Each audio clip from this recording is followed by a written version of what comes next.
nothing anywhere. Jake? No, not that one. He is our next. How many of you know who I am? Even my opponents don't know who I am. One guy, Brian, rode over with me. I keep thinking I'm famous here running for governor, and I come to places like this, I get humbled. I was watching the TV news the other day, and they were going through the State Fair straw poll. And one person said, why don't these candidates get out more so we know who they are? I don't know, the only person I know is Governor Reynolds, so we're here.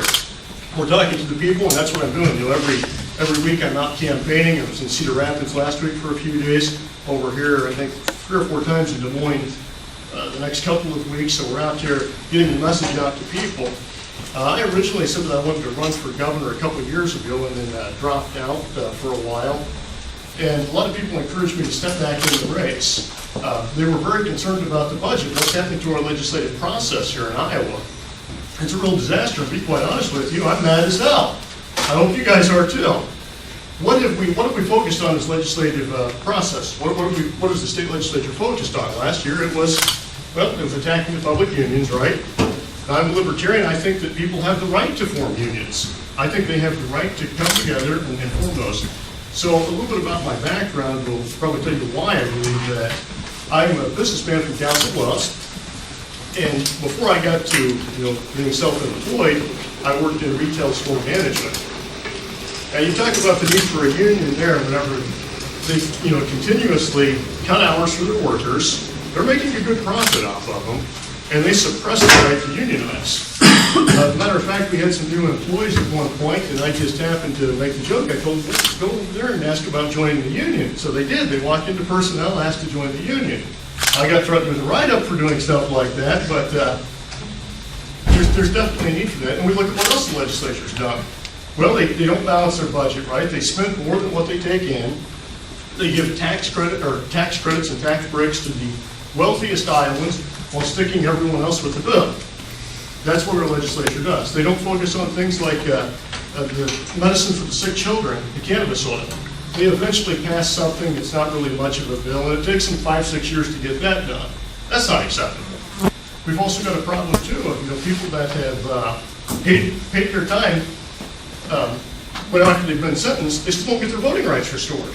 So they cannot partake in our system. There's like 25,000 Iowans that have lost their voting rights that should have had it restored. They've paid their time. And those are really the main issues why I'm running. Because I am fed up. I think that we need to have change, and we need to have a lot of people run for office and stand up and tell them this is unacceptable. So with that, I'd like to open up any questions you have about me. I guess before I do that, I'll say a little bit about the Libertarian Party. So this is the first time we're actually a major party in Iowa now. We've got enough votes the last elections. The first time, I'll be the first candidate to maintain major party status in 48 years in the state of Iowa. And I'm happy to go around and talk across the state and listen to people's concerns. So any questions you have for me? You were saying that you're self-employed. What are you doing now? Well, I do own a consulting business. It's mostly tattoo removal and skin rejuvenation. I consult with those businesses right now for tattoo removal lasers and skin rejuvenation lasers. Interesting business I'm in. A lot of growth there. Any other question anyone has? My opponents can throw something at me too if they want to. So actually, what's your views on how basically the public sector of the unions are being attacked, and how are you going to basically stop that and help us basically restore our middle class? I mean, absolutely. It's a disaster, isn't it? Even if you're going to have legislative change, we can talk about things, right?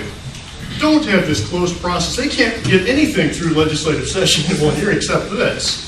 So it's a disaster. I never would have supported anything like that. People do have the right to unionize in the state.